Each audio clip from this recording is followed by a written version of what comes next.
दोस्तों, अगर आप इस हफ्ते सोने की शॉपिंग करने की सोच रहे हैं या फिर चांदी में बड़ा मुनाफा कमाने का इंतजार कर रहे हैं तो जरा रुक जाइए, क्योंकि इस हफ्ते सराफा बाजार में तेजी की उम्मीद पालना आपको भारी पड़ सकता है।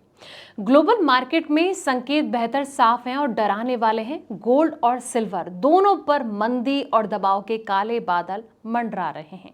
एक तरफ अमेरिकी डॉलर चौड़े सीने के साथ एक साल के उच्चतम स्तर के करीब खड़ा है, तो दूसरी तरफ अमेरिका और ईरान के बीच बढ़ते सैन्य तनाव ने निवेशकों को उलझन में डाल दिया है कि जब डॉलर मजबूत होता है तो सोना हमेशा कमजोर पड़ता है, और इस बार भी यही हो रहा है।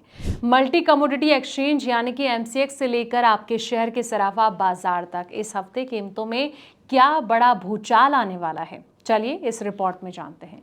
नमस्कार, मैं हूं आपके साथ संध्या बिष्ट और आप देख रहे हैं the economic times in day. दोस्तों, एक्सपर्ट के अनुसार सोने और चांदी की कीमत में फिलहाल कमजोरी का माहौल जो है वो नजर आ रहा है। अमेरिका और ईरान के बीच बढ़ते तनाव, कच्चे तेल की कीमतों में उतार चढ़ाव और साथ ही दुनिया की जो बड़ी इकोनॉमियां हैं, इनमें आने वाले आर्थिक आंकड़े बाजार को प्रभावित कर सकते हैं।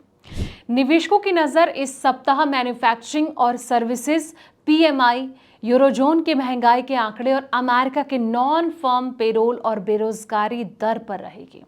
इन आंकड़ों से ये संकेत मिल सकता है दोस्तों कि अमेरिकी केंद्रीय बैंक आगे ब्याज दरों को लेकर क्या कदम उठा सकता है। डॉलर की मजबूती और तेल की जो कीमतें, इसका जो असर है वो बाजार के एक्सपर्ट इस पर कह रहे हैं कि अमेरिकी डॉलर के मजबूत होने से गोल्ड और सिल्वर जैसी जो कीमती धातुएं, इनकी मांग पर असर पड़ा है। जब डॉलर मजबूत होता है तो निवेशक जो हैं वो अक्सर गोल्ड के बजाय डॉलर में निवेश को प्राथमिकता देते हैं। वहीं दूसरी ओर कच्चे तेल की जो कीमतें हैं, इसमें हालिया गिरावट से महंगाई को लेकर चिंता जो है वो कुछ कम हुई है। दोस्तों, आमतौर पर महंगाई बढ़ने पर निवेशक सोने को सुरक्षित निवेश मानते हैं, लेकिन महंगाई का दबाव घटने से सोने की जो आकर्षण क्षमता है वो भी कमजोर हुई है। यही वजह है कि पिछले कुछ दिन में बुलियन बाजार दबाव में नजर आया है। वैश्विक घटनाक्रम भी तय करेंगे कि बाजार की जो दिशा है वो, हालांकि सप्ताह के आखिर में सोने की कीमत में हल्की रिकवरी जो है वो दिखाते हैं, या फिर एक्सपर्ट केवल इसे सीमित खरीदारी का अवसर मान रहे हैं। अमेरिका में कुछ आर्थिक आंकड़ों में महंगाई कम होने के संकेत मिले हैं, जिससे कि बाजार में थोड़ी राहत नजर आई है दोस्तों। और इसके अलावा चाइना के जो सेंट्रल बैंक है, इसके ओर से लगातार सोने की खरीद की जा रही है। अमेरिका ईरान तनाव और यूरोप पर संभावित नई अमेरिकी टैरिफ की जो चर्चाएं हैं, इन्होंने भी कीमतों को कुछ सपोर्ट किया है।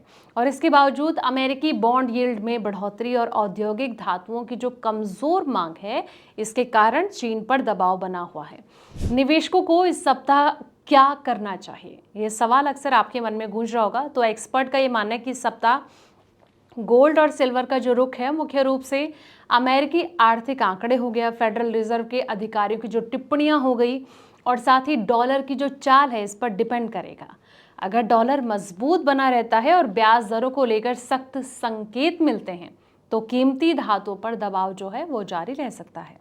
वहीं अगर वैश्विक तनाव बढ़ता है या फिर आर्थिक आंकड़े उम्मीद से कमजोर आते हैं तो सुरक्षित निवेश के रूप में गोल्ड की मांग फिर बढ़ सकती है। ऐसे में निवेशकों के लिए बेहतर होगा कि वो बाजार के संकेतों पर जो है नजर बनाए रखें और सोच समझकर निवेश का फैसला लें, और अल्पकालिक उतार चढ़ाव से घबराकर जल्दबाजी में खरीद या फिर बिक्री ना करें दोस्तों।